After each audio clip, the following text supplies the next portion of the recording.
नमस्कार मेरे प्यारे दर्शकों, आप सभी का हमारे YouTube चैनल 21 वे पर हार्दिक स्वागत है। साथ ही आप सभी दर्शकों को हिंदू नववर्ष के दूसरे दिन की हार्दिक शुभकामनाएं। यह वीडियो सदी के सबसे बड़े महाकाव्य महाभारत, जिसकी रचना महर्षि वेद व्यास जी ने किया था, से संबंधित है। आइए आप लोग को ले चलते हैं सदी के सबसे बड़े रक्तपात के अंतिम चरण में, जहां कौरवों के तरफ के लगभग सारे योद्धा वीर गति को प्राप्त हो चुके हैं और जिसकी वजह से कौरवों का हार लगभग निश्चित ही है। तभी मामा शकुनी को विचार आता है कि अपने बहन गांधारी के संपूर्ण जीवन की तपस्या से अपने भांजे दुर्योधन को वज्र का बना दें। साथ ही उनको एक और विचार आता है कि महाभारत के मास्टरमाइंड कहे जाने वाले भगवान श्री कृष्ण को भी रास्ते से हटा दिया जाए, क्योंकि मामा शकुनी को सबसे बड़ा भय भगवान श्री कृष्ण का था। आइए इस वीडियो के माध्यम से देखते हैं भगवान श्री कृष्ण किस तरह से मामा शकुनी की योजना को पूर्ण नहीं होने देते हैं। तो हमारे साथ बने रहें वीडियो के अंत तक।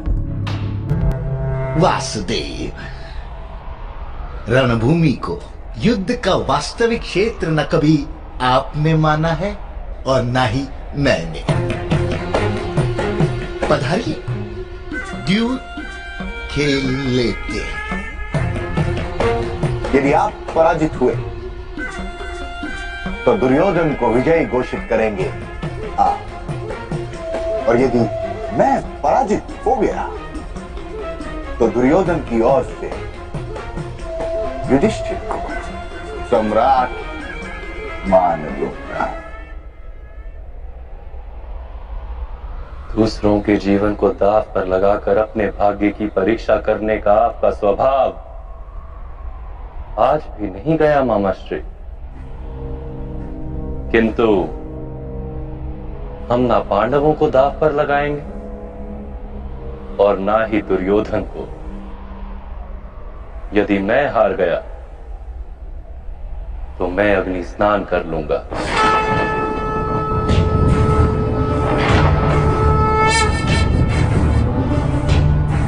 और यदि आप हार गए तो आपको अग्नि स्नान करना होगा। विचार कर लीजिए, यदि मेरी मृत्यु हो गई तो कदाचित पांडवों का मनोबल टूट जाए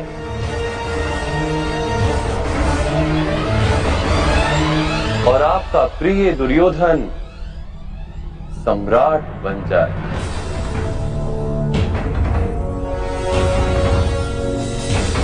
मैं आपके पासों से खेलने के लिए भी सज्ज हूं,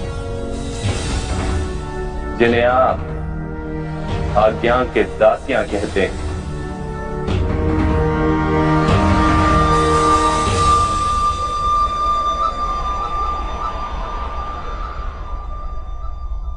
मुझे मान्य है।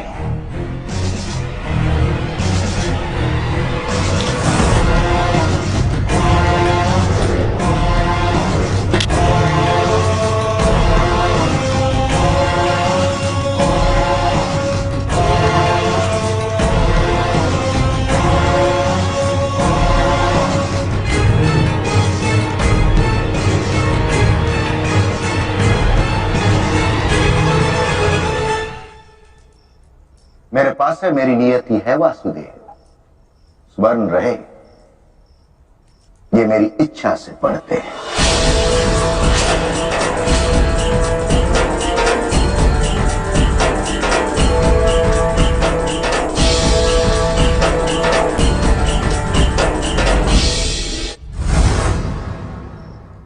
मैं जो अंक मांगू वही प्राप्त होते हैं।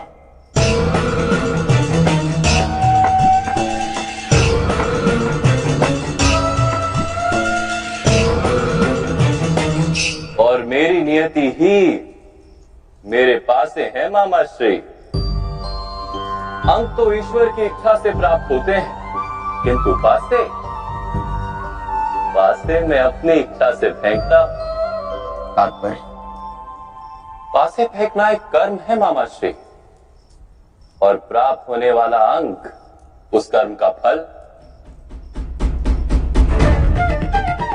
अपने फल पर नियंत्रण रखने का प्रयत्न करते रहे जीवन भर, और मैं अपने कर्म को अपनी इच्छा के बंधन में रखता हूं।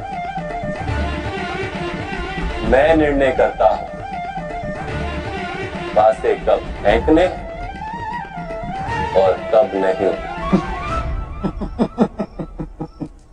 वासुदेव, कर्म तो मनुष्य सदा ही अपनी इच्छा से ही करता है, किंतु जब अंक उचित प्राप्त होने लगे तब मनुष्य जीवन में जीतता है।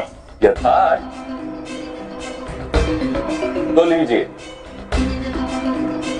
मैं अपना प्राप्त छोड़ता आपके लिए। वासुदेव, आपके चारों मेरू अभी यात्रा पर निकले भी नहीं, और मेरा एक मेरू आधी यात्रा पूरी कर चुका है, फिर भी पासे नहीं फेंकेंगे। नहीं, आपके लिए। जैसी वासुदेव की इच्छा।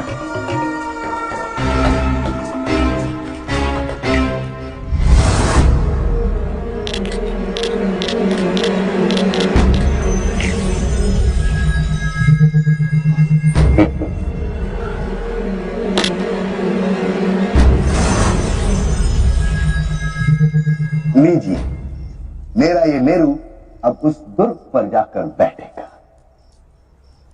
अब ये अजेय है।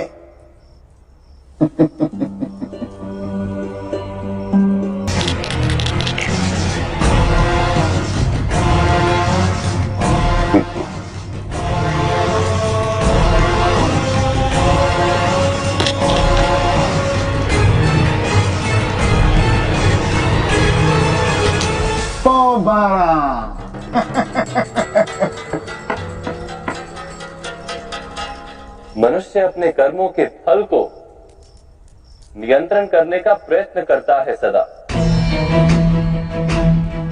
अपने कर्मों के फल को अपनी इच्छा से प्राप्त करने का प्रयास करता है, किंतु जब पासे हाथ में आते हैं तो जुआरी बिना खेले रह नहीं पाता। वो ये जान ही नहीं पाता कि उसने पासों को नहीं बांधा, पासों ने उसे बांधा है। जीवन में भी मनुष्य यही चिंता करता है कि उसे उसके कर्मों का उचित फल मिलेगा या नहीं। ये चिंता नहीं करता मामाश्री, ये कर्म करने का उचित समय है या नहीं। खेलिए मामाश्री।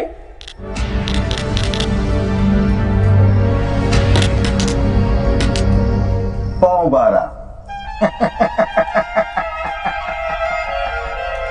लीजिए वासुदेव, मैंने आपसे कहा था कि मेरे पास से मेरी इच्छा के अनुसार फल देते हैं,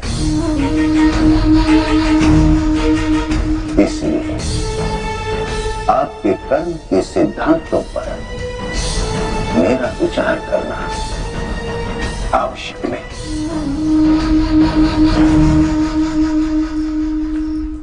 मनुष्य जब सफलता की यात्रा पर होता है तो ऐसे ही विचार करता है। इसी कारण से जब उसे निष्फलता का प्रथम समाचार मिलता है तो मंदिर की ओर दौड़ता है, और फिर सफलता मिलते ही उसे स्वयं पर विश्वास होने लगता है। वास्तव में उसका संपूर्ण विश्वास ना स्वयं पर है ना ईश्वर पर। दौड़ता रहता है गांधार से हस्तिनापुर, हस्तिनापुर से द्वारका और द्वारका से मगध, पासे फेंकता रहता है। उसे लगता है कि वो जीत रहा है, किंतु जीवन कोई द्यूत सभा तो नहीं मामाश्री कि केवल सामने बैठा व्यक्ति ही खेल रहा। हमारी दृष्टि मर्यादा के पार भी अनेक लोग हैं जो अपने अपने दांव खेल रहे हैं। उनका परिणाम भी हम पर पड़ता है। है ना मामाश्री? इसलिए मैं परिणाम पर नहीं, कर्म पर अधिकार रखने का प्रयत्न करता हूं। खेलिए मामाश्री, मैं एक और दाव छोड़ता हूं। आपने एक बार भी पासा नहीं फेंका है भाई। पर अग्नि स्नान करना होगा, ये मर नहीं। यदि पराजित हो गया तो अग्नि स्नान अवश्य करूंगा, किंतु दाव छोड़ने को मैं पराजय नहीं कहता मामाश्री। खेलिए। खेलने की आपकी यही मैं समझ नहीं पा रहा हूं।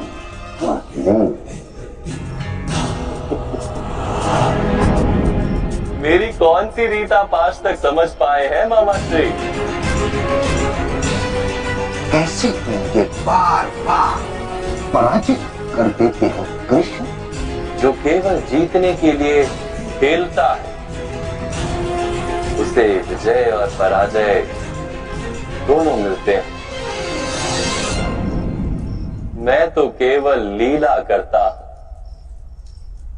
लीला का अर्थ जानते हैं आप? जहां ना विजय का मोह हो और ना पराजय का भय, केवल जीवन जीने का आनंद और कुछ नहीं। असत्य मत कहो कृष्ण। क्या तुम्हें पांडवों की विजय का मोह नहीं? नहीं, कदापि नहीं। एक पात्र में धान के दाने भरे जा रहे हो तो गृहणियां उस पात्र को झकझोरती, धान के दाने अपना अपना स्थान ग्रहण कर लेते हैं। कौन सा दाना दब जाता है, कौन सा दाना ऊपर आ जाता है, इससे कोई अंतर नहीं पड़ता, क्योंकि अंत में उन सब दानों को भोजन ही बनना है।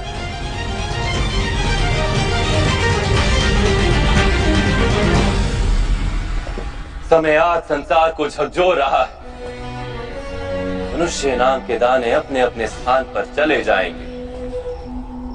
अधर्म कुछ मनुष्यों को ऊपर उठाएगा और समय पहले उनका भोजन करेगा। धर्म कुछ मनुष्यों का रक्षण करेगा और उनका भोजन बाद में किया जाएगा। काल के मुख में तो एक दिन सबको जाना है, किंतु महत्वपूर्ण ये कब और कैसे। मुझे किसी का मोह नहीं है, केवल धर्म की विजय का विश्वास।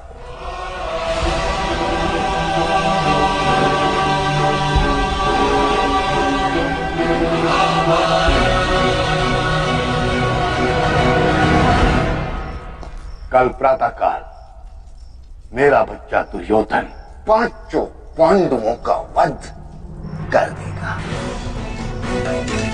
आपको अग्नि स्नान करना होगा। उसके पश्चात मेरी विजय हो जाएगी और मेरे ही शब्द धर्म कहलाएंगे। मामाश्री,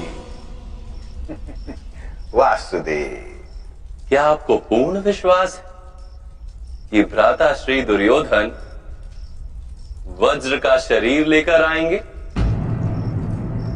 या फिर उनका कोई अंग निर्बल रह जाएगा?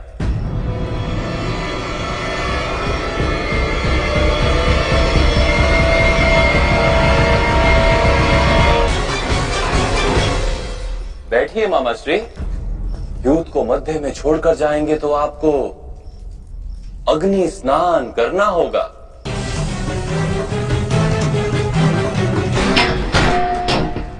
दूत, कपटी, चलिया, अब फिर से कौन सी माया खेली है तुमने?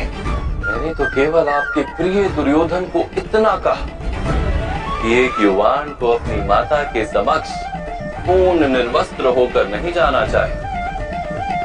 उचित व्यवहार नहीं होता, पाप होता है।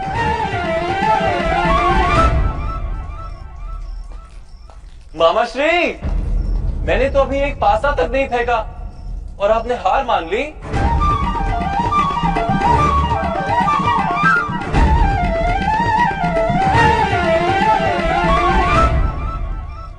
धूर्त, कपटी, वासुदेव, मेरा बच्चा